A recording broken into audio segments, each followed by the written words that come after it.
ఆదికాండము 26వ అధ్యాయం. అబ్రాహాము దినములలో వచ్చిన మొదటి కరువు గాక మరొక కరువు ఆ దేశములో వచ్చెను.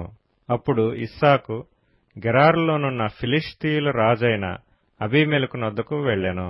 అక్కడ యెహోవా అతనికి ప్రత్యక్షమై, నీవు ఐగుప్తులోనికి వెళ్ళక నేను నీతో చెప్పు దేశమందు నివసించుము. ఈ దేశమందు పరవాసివై యుండుము. నేను నీకు తోడైయుండి నిన్ను ఆశీర్వదించెదను. ఏలయనగా నీకును నీ సంతానమునకును ఈ దేశములన్నీయూ ఇచ్చి, నీ తండ్రి అయిన అబ్రాహాముతో నేను చేసిన ప్రమాణము నెరవేర్చి, ఆకాశ నక్షత్రముల వలె నీ సంతానమును విస్తరింపచేసి, ఈ దేశములన్నీయూ నీ సంతానమునకు ఇచ్చెదను. నీ సంతానము వలన సమస్త భూలోకములోని సమస్త జనులు ఆశీర్వదింపబడుదురు. ఏలయనగా అబ్రాహాము నా మాట విని నేను విధించిన దాని నా ఆజ్ఞలను, నా కట్టడలను, నా నియమములను గైకొనెనని చెప్పెను. ఇస్సాకు గెరారులో నివసించెను. ఆ చోటి మనుష్యులు అతని భార్యను చూచి ఆమె ఎవరని అడిగినప్పుడు అతడు ఆమె నా సహోదరి అని చెప్పెను. ఎందుకనగా రిబ్కా చక్కనిది గనుక ఈ చోటి మనుష్యులు ఆమె నిమిత్తము నన్ను చంపుదురేమో అనుకొని తన భార్య అని చెప్పుటకు భయపడెను. అక్కడ అతడు చాలా దినములుండిన తరువాత ఫిలిష్తీయుల రాజైన అబీమెలెకు కిటికీలో నుండి చూచినప్పుడు ఇస్సాకు తన భార్య అయిన రిబ్కాతో సరసమాడుట కనబడెను. అప్పుడు అబీమెలెకు ఇస్సాకును పిలిపించి, ఇదిగో ఆమె నీ భార్యయే, ఆమె నా సహోదరి అని ఏల చెప్పితివని అడుగగా, ఇస్సాకు ఆమెను బట్టి నేను చనిపోవుదనేమో అనుకొంటినని అతనితో చెప్పెను. అందుకు అబీమెలెకు, నీవు మాకు చేసిన ఈ పని ఏమి? ఈ జనులలో ఎవడైనా ఆమెతో నిర్భయముగా శయనించవచ్చునే? అప్పుడు నీవు మా మీదికి పాతకము తెచ్చిపెట్టువాడవు కదా అనెను. అబీమెలెకు, ఈ మనుష్యుని జోలికైనను ఇతని భార్య జోలికైనను వెళ్ళువాడు నిశ్చయముగా మరణశిక్ష పొందునని తన ప్రజలకందరికీ ఆజ్ఞాపింపగా, ఇస్సాకు ఆ దేశమందున్న వాడై విత్తనము వేసి ఆ సంవత్సరము 100 ఫలము పొందెను. యెహోవా అతనిని ఆశీర్వదించెను గనుక ఆ మనుష్యుడు గొప్పవాడాయెను. అతడు మిక్కిలి గొప్పవాడగు వరకు క్రమక్రమముగా అభివృద్ధి పొందుచూ వచ్చెను. అతనికి గొర్రెల ఆస్తియు, గొడ్ల ఆస్తియు, దాసులు గొప్ప సమూహమును కలిగినందున ఫిలిష్తీయులు అతని యందు అసూయపడిరి. అతని తండ్రి అయిన అబ్రాహాము దినములలో అతని తండ్రి దాసులు త్రవ్విన బావులన్నిటినీ ఫిలిష్తీయులు మన్ను పోసి పూడ్చివేసిరి.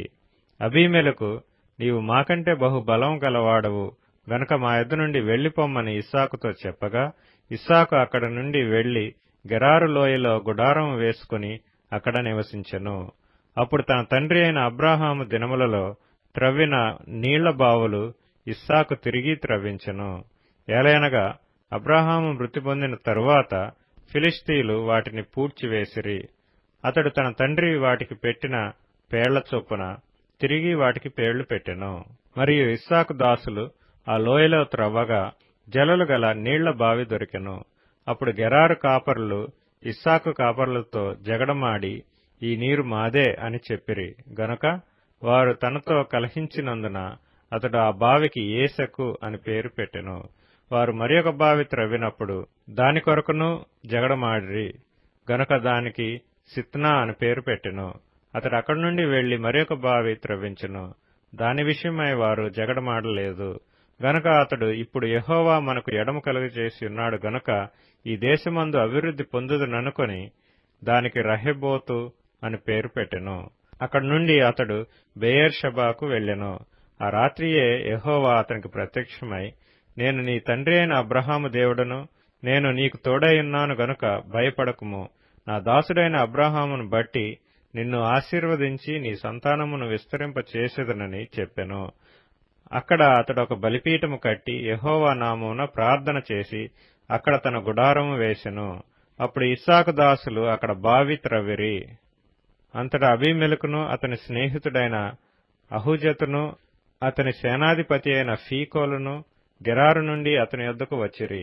ఇస్సాకు, మీరు నా మీద పగబట్టి మీ యొద్ద నుండి నన్ను పంపివేసిన తరువాత ఎందునిమిత్తం నా యొద్దకు వచ్చి ఉన్నారని వారు అడగగా, వారు నిశ్చయముగా యెహోవా నీకు తోడైండుట చూచితిమి గనుక మనకు అనగా మాకును నీకును మధ్య ఒక ప్రమాణం ఉండవలననియు, మేము నిన్ను ముట్టక నీకు మేలే తప్ప మరేమియూ చేయక నిన్ను సమాధానముగా పంపివేసితిమి గనక నీవును మాకు కీడు చేయకుండునట్లు నీతో నిబంధన చేసుకొందుమనియు అనుకొంటిమి. ఇప్పుడు నీవు యెహోవా ఆశీర్వాదం పొందినవాడవనిరి. అతడు వారికి విందు చేయగా వారు అన్నపానములు పుచ్చుకొనిరి. తెల్లవారినప్పుడు వారు లేచి ఒకరితో ఒకడు ప్రమాణం చేసుకొనిరి. తరువాత ఇస్సాకు వారిని సాగనంపగా వారు అతని యొద్ద నుండి సమాధానముగా వెళ్ళిరి. ఆ దినమందే ఇస్సాకు దాసులు వచ్చి తాము త్రవ్విన బావిని గూర్చి అతనికి తెలియజేసి, మాకు నీళ్లు కనబడినవని చెప్పిరి గనుక దానికి షేబా అని పేరు పెట్టెను. కాబట్టి నేటి వరకు ఆ ఊరి పేరు బెయేర్షెబా. ఏశావు 40 సంవత్సరముల వాడైనప్పుడు హిత్తీయుడైన బెయేరీ కుమార్తెయగు యహూదీతును, హిత్తీయుడైన ఏలోను కుమార్తెయగు బాశెమతును పెండ్లి చేసుకొనెను. వీరు ఇస్సాకునకును రెబ్కాకును మనోవేదన కలుగచేసిరి.